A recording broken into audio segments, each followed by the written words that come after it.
And why does she believe him? Does she believe him?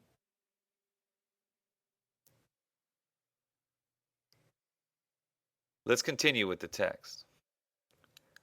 I look over at the good girls. The redhead looks back my way, shakes her head, and just like that, I feel dirty. Like somebody rolled me in chicken fat and left me outside for the birds to snack on. I want to give them girls something they won't forget. But the bus is coming. The good girls step into the street just when Raheem makes it back over to me. He wipes white powder off his mouth with the back of his hand and tells me he'll come to my place later. He takes off his shades, crosses his heart. Sure?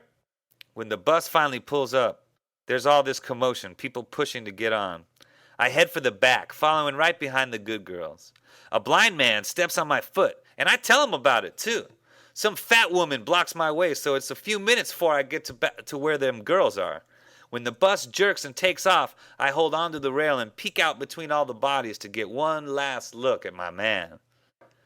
Oh, no, you didn't! I say, digging my elbow into some girl's stomach, slapping my hand up against another girl's back, trying to get to the front of this thing, but it's too late. The driver won't stop, even though I'm yelling at the top of my lungs for him to please, please let me off.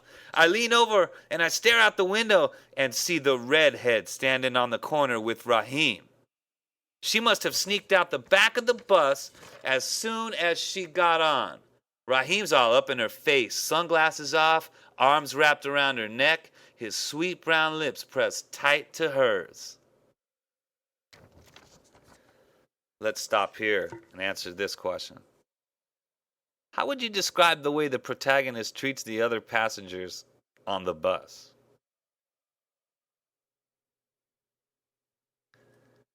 Let's go on with the text.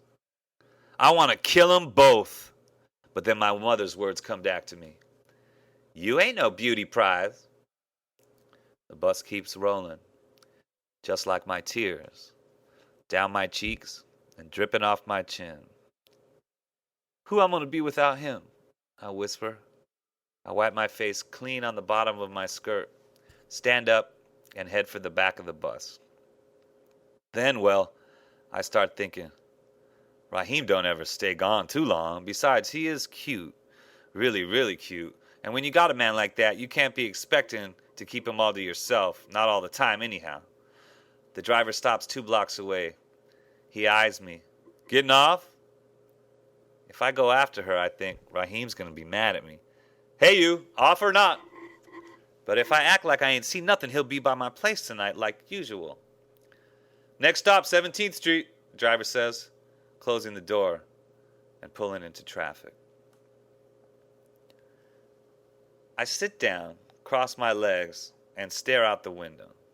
I'll go to his class, I think, and I'll tell his teacher he was sick this morning, that he'll take the test tomorrow. When the bus stops again, the good girls fly out the back door and head for their school. I bang on the closed window. You better run, better not let me see you tomorrow neither. The driver tells me to settle down. I let him know I paid my money and I can talk as loud as I like. He says something else, but I don't know or care what it is. My head's back to thinking on Raheem. Tonight when I see him, I'm gonna make him something nice to eat, I think. And act like I ain't seen nothing at all. Let's think about this question. What decision does the protagonist come to about her relationship with Raheem? Do you agree or disagree with that decision?